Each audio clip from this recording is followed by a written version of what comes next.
দরুদ এত বড় ইবাদত, একবার দরুদ পড়লে আল্লাহ তাআলা 10টা রহমত দেন, 10টা গুনাহ মাফ করেন, 10টা মর্যাদা বাড়িয়ে দেন।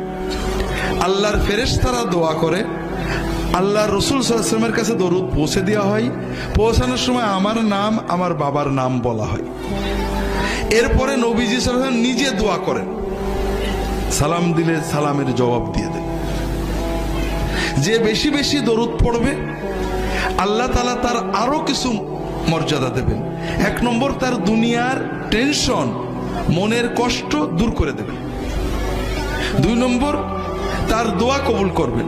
3 নম্বর, আখিরাতে সে রাসূলুল্লাহ সাল্লাল্লাহু আলাইহি ওয়াসাল্লামের শাফাআত পাওয়ার বেশি যোগ্যতা অর্জন করবে। তাহলে আমরা দরুদ পড়লাম, একবারই পড়ি। এখন কথা হলো কোন দরুদ পড়ব, ঠিক না? এটাও তো মুসলমানদের ঝগড়ার একটা বড় বিষয়। মুসলমানরা নামাজ রোজা নিয়ে ঝগড়া করে না, হালাল খাওয়া নিয়েও ঝগড়া করে না, কারণ এগুলো আল্লাহ কোরআনে বেশি বলেছেন।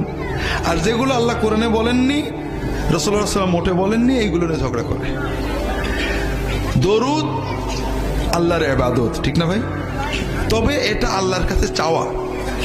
আপনি যদি না পারেন এমনি বলেন আল্লাহুম্মা সাল্লি আলা মুহাম্মাদ, এটাও দরুদ।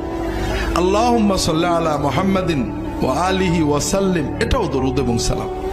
তবে রাসূলুল্লাহ সাল্লাল্লাহু আলাইহি ওয়াসাল্লাম যেটা শিখিয়েছেন সেটা উত্তম।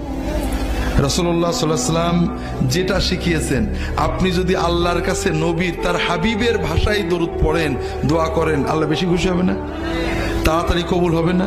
হ্যাঁ, এই জন্য রাসূলুল্লাহ সাল্লাল্লাহু আলাইহি ওয়াসাল্লাম আমাদেরকে দরুদ ইব্রাহিমী শিখিয়েছেন, নামাজে আমরা যেটা পড়ি। এছাড়াও ছোট ছোট দরুদ আছে, আমার রাহে বিলায়াতে অনেকগুলো দরুদের সুন্নত দরুদ আছে, পড়তে পারেন।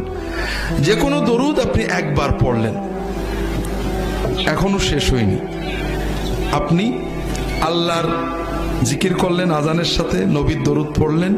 রাসূলুল্লাহ সাল্লাল্লাহু আলাইহি ওয়াসাল্লাম বলছেন, সুম্মা সাল্লু আলাইয়া, তোমরা আমার উপরে আজানের পরে দরুদ পড়বে। আমাদের দেশে নেই, বাংলাদেশের অনেক জায়গায় আছে, আজানের আগে দরুদ পড়ে, আবার আপত্তি করলে ঝগড়া করে, নবীর দরুদ পড়ো, তোমার কি? নবীজি বললেন আজানের আগে পড়তে না পরে পড়তে? পরে পড়তে। ভালো কাজ নবীজির নিয়মের বাইরে করলে কি ভালো থাকে? আপনি নামাজ শুরু করেন না, বিসমিল্লাহ বলা ভালো কাজ না খারাপ কাজ? বিসমিল্লাহ আল্লাহু আকবার করবেন, হ্যাঁ? কি বলবেন? আল্লাহু আকবার, বিসমিল্লাহ বলবেন না কে?